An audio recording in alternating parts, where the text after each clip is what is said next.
बिस्मिल्लाहिर्रहमानिर्रहीम। अस्सलाम वालेकुम। कैसे हैं आप सब? उम्मीद करती हूँ सब खैरियत से होंगे। आज मैं आपके साथ शेयर करूँगी वाइट सॉस चिकन कटलेट्स की रेसिपी।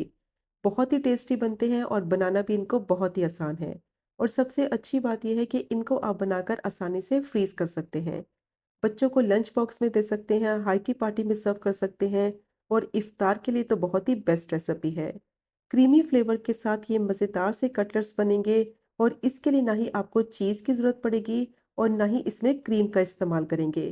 फिर भी ये बहुत ही मज़ेदार क्रीमी फ्लेवर के साथ कटलेट्स बनकर तैयार होंगे।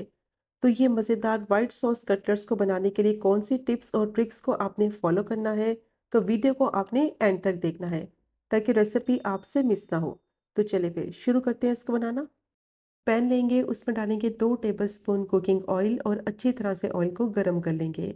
ज़्यादा ऑयल का इस्तेमाल नहीं करना, सिर्फ 2 टेबलस्पून ऑयल डालेंगे और अब इसमें डालेंगे बारीक चॉप की हुई प्याज। एक बड़े साइज़ की प्याज को बिल्कुल बारीक मैंने चॉप कर लिया है। 1 टेबलस्पून बारीक चॉप किया हुआ लहसुन और 3 बारीक चॉप की हुई हरी मिर्च डालेंगे। मीडियम टू लो फ्लेम पे इनको सौटे कर लेंगे 1 से 2 मिनट के लिए, ताकि जो इनकी स्मेल है वो ख़त्म हो जाए और इनका कच्चापन ख़त्म हो जाए और प्याज थोड़ी सी सॉफ्ट हो जाए। प्याज को ज़्यादा फ्राई नहीं करना, क्योंकि अगर इसका कलर डार्क हो गया तो फिर कटलेट्स का फ्लेवर ख़राब हो जाएगा।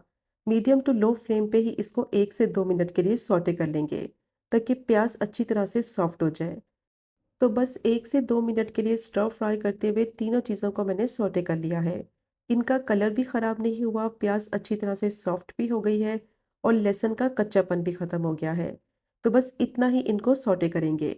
अब इसमें डालेंगे बॉयल और श्रेड की हुई चिकन। आधा किलो बोनलेस चिकन ली है और चिकन को मैंने हाफ टी स्पून नमक डालकर बॉयल कर लिया था और बॉयल करने के बाद चिकन को अच्छी तरह से श्रेड कर लिया है। अब अच्छी तरह से मिक्स करते हुए मीडियम टू लो फ्लेम पे चिकन को 1 से 2 मिनट के लिए पका लेंगे, ताकि लहसुन, प्याज और हरी मिर्च का जो फ्लेवर है ना वो चिकन के अंदर अच्छी तरह से मिक्स हो जाए।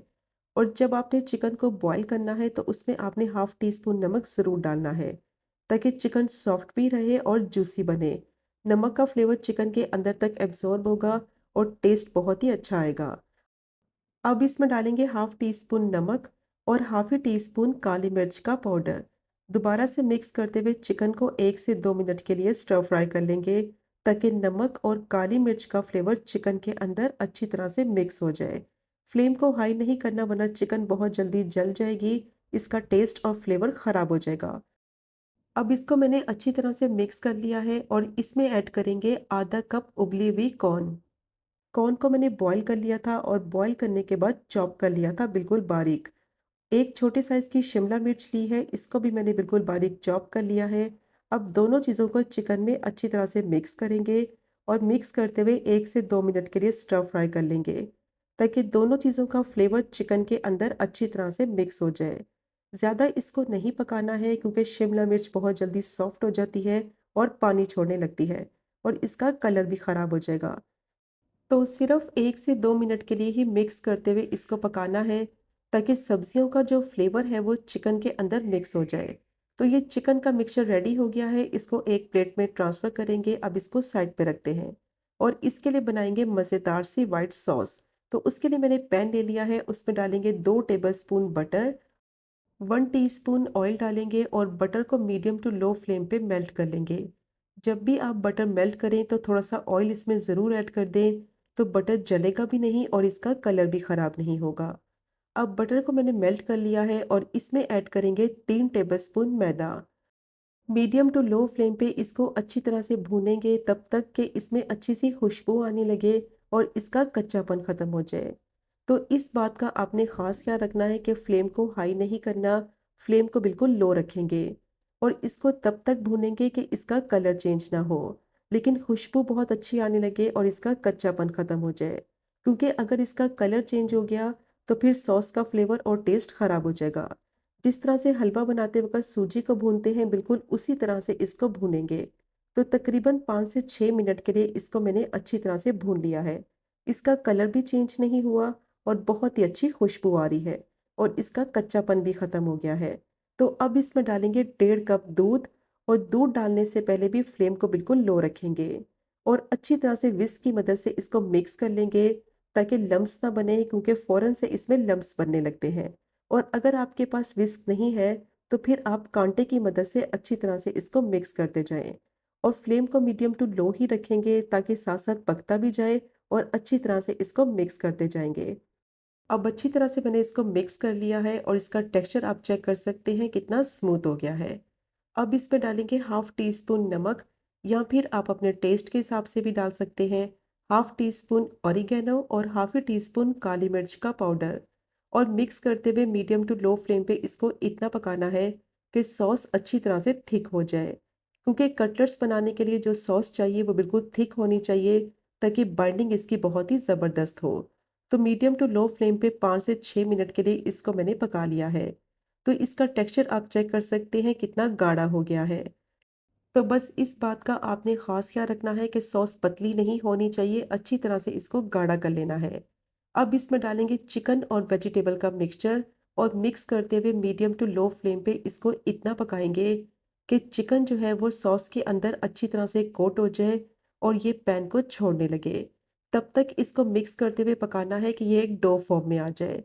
जब ये एक डो फॉर्म में आ जाएगा, तो इसका मतलब है चिकन का मिक्सचर बिल्कुल परफेक्ट बन गया है और इसकी बाइंडिंग बहुत ही फिर ज़बरदस्त होगी। बस अच्छी तरह से मिक्स करते जाएंगे, फ्लेम को लो ही रखेंगे। जैसे जैसे ये पकता जाएगा, सॉस गाढ़ी होती जाएगी और चिकन का मिक्सचर अच्छी तरह से मिक्स होता जाएगा सॉस में। तो देखें कितनी अच्छी तरह से ये मिक्स हो गया है और मिक्सचर पैन को छोड़ने लगा है और ये एक डो फॉर्म में आ गया है। तो बहुत ही ज़बरदस्त कटलेट्स का मिक्सचर रेडी हो गया है। जब ये एक डो फॉर्म में आ जाएगा, तो इसका मतलब है इसकी बाइंडिंग बहुत ही ज़बरदस्त हो गई है और बहुत ही बेहतरीन ये कटलेट्स बनेंगे। बिल्कुल भी फ्राई करते वक़्त टूटेंगे नहीं, ना ही बिखरेंगे, और आसानी से आप इनको फ्रीज़ भी कर सकेंगे। अब ये मज़ेदार सा मिक्सचर रेडी हो गया है, इसको एक बाउल में निकालेंगे और थोड़ी देर के लिए फ्रिज में रख देंगे, ताकि ये अच्छी तरह से सेट हो जाए और कटलेट्स बनाने में आसानी हो। अब मैंने 3 अंडे ले लिए हैं, अच्छी तरह से अंडों को बीट कर लेंगे। अंडों में कोई भी मसाले नहीं डालने हैं, बस अच्छी तरह से इनको बीट करना है ताकि इनका टेक्सचर फ्लफ़ी सा हो जाए और जब कटलेट्स को कोट करें तो बहुत अच्छी तरह से उनकी कोटिंग हो जाए। अब इनको मैंने बीट कर लिया है, साइड पे रखते हैं। मिक्सचर को मैंने आधे घंटे के लिए फ्रिज में रखा था, ये बहुत अच्छी तरह से सेट हो गया है। अब इसके कटलेट्स बनाएँगे, थोड़ा-सा मिक्सचर लेंगे, हल्का-सा इसको प्रेस करके शेप दे देंगे। जो शेप आपको पसंद है उस शेप के आप कटलेट्स बना लें। तो मैं ओवल शेप के कटलेट्स बना रही हूँ, ये देखने में ज़रा अच्छे लगते हैं। तो कितनी अच्छी तरह से कटलेट्स की शेप बन गई है, कितनी अच्छी इनकी बाइंडिंग हुई है। तो जो टिप्स मैंने आपके साथ शेयर की हैं उनको आपने फॉलो करना है, तो बेहतरीन ये कटलेट्स बनेंगे। तो सबसे पहले इसको कोट करेंगे अंडे के मिक्सचर में, अच्छी तरह से सारी साइडों से अंडे से इसकी कोटिंग करेंगे, क्योंकि अगर अंडे का मिक्सचर इस पे सही से नहीं लगेगा, तो फिर ब्रेड क्रम्ब से इसकी कोटिंग सही से नहीं होगी। तो इसलिए अंडे के मिक्सचर से अच्छी तरह से इसको कोट करने के बाद इसको ब्रेड क्रम्ब से कोट कर लेंगे। तो ये मेरे होममेड ब्रेड क्रम्ब्स हैं, आसानी से आप ब्रेड क्रम्ब्स भी घर में बना सकते हैं।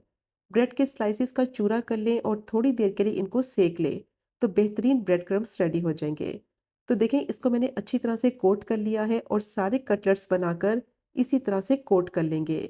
और सिर्फ आधा किलो चिकन में ये 15 कटलेट्स बन गए हैं और बेहतरीन बनते हैं। इनको आप फ्रीज़र में रख दें, थोड़े से सख्त हो जाएं तो फिर जिपलॉक बैग में या फिर एयर टाइट कंटेनर में आसानी से आप इनको 1 महीने के लिए फ्रीज़ कर सकते हैं। अब इनको फ्राई करने के लिए ऑयल मैंने गरम कर लिया है, मीडियम हॉट ऑयल में इनको फ्राई करेंगे। और इनका फ्राई करने का टाइम बहुत ही कम है, सिर्फ कलर आ जाने तक इनको फ्राई करना है। गोल्डन क्रिस्पी कलर आ जाए तो इनको निकाल लेंगे, क्योंकि अंदर से सारी चीज़ें तो पकी हुई हैं, सिर्फ कलर आ जाने तक इनको फ्राई करेंगे। और ज़्यादा हाई फ्लेम पे इनको फ्राई नहीं करना, वरना बहुत जल्दी डार्क कलर आ जाएगा, जो ब्रेड क्रम्स है वो बहुत जल्दी जल जाएंगे। तो मीडियम हॉट ऑयल में इनको फ्राई करेंगे, ताकि अंदर से क्रीमी सा टेक्सचर हो जाए और ऊपर बहुत ही अच्छा गोल्डन क्रिस्पी इन पे कलर आए। बहुत ही टेस्टी ये वाइट सॉस कटलेट्स बनते हैं, क्योंकि अक्सर ऐसा होता है कि घर में चीज़ नहीं होती, क्रीम नहीं होती। तो ये मज़ेदार से कटलेट्स आप आसानी से बना सकते हैं, जो कि झटपट से बन भी जाते हैं और बहुत ही टेस्टी बनते हैं। अब सारी साइडों से पलटते हुए इनको मैंने गोल्डन कलर आ जाने तक फ्राई कर लिया है। बहुत ही बेहतरीन देखे फ्राई हुए हैं और फ्राई करते वक़्त ना ही ये टूटे हैं, ना ही बिखरे हैं और इनकी शेप भी ख़राब नहीं हुई। बहुत ही बेहतरीन ये व्हाइट सॉस कटलेट्स बनेंगे, आपने ज़रूर ट्राई करने हैं और जब आपने एक दफ़ा बनाकर अपने फैमिली को खिला दिए तो यकीन करें वो आपके फ़ैन हो जाएंगे। बहुत ही मज़ेदार क्रीमी टेक्सचर के साथ ये वाइट सॉस कटलेट्स बनकर तैयार होते हैं। अब बहुत ही ज़बरदस्त इन पे कलर आ गया है, इनको निकालेंगे और सर्व करेंगे। तो ये चेक करें आप इनकी फाइनल लुक, कितना परफेक्ट इन पे कलर आया है और अभी मैं तोड़ के भी दिखाती हूँ कि अंदर से इनका टेक्सचर कितना क्रीमी है। तो ज़रूर ट्राई कीजिएगा ये मज़ेदार इफ्तार स्पेशल वाइट सॉस कटलेट्स की रेसिपी को। और अगर आपको आज की वीडियो पसंद आए, चैनल को सब्सक्राइब करें, वीडियो को लाइक करें और शेयर करें। इंशाल्लाह मिलेंगे अगले कुकिंग व्लॉग में फिर एक नई रेसिपी के साथ। तब तक मुझे अपनी ख़ास दुआ में याद रखें। अल्लाह हाफ़िज़।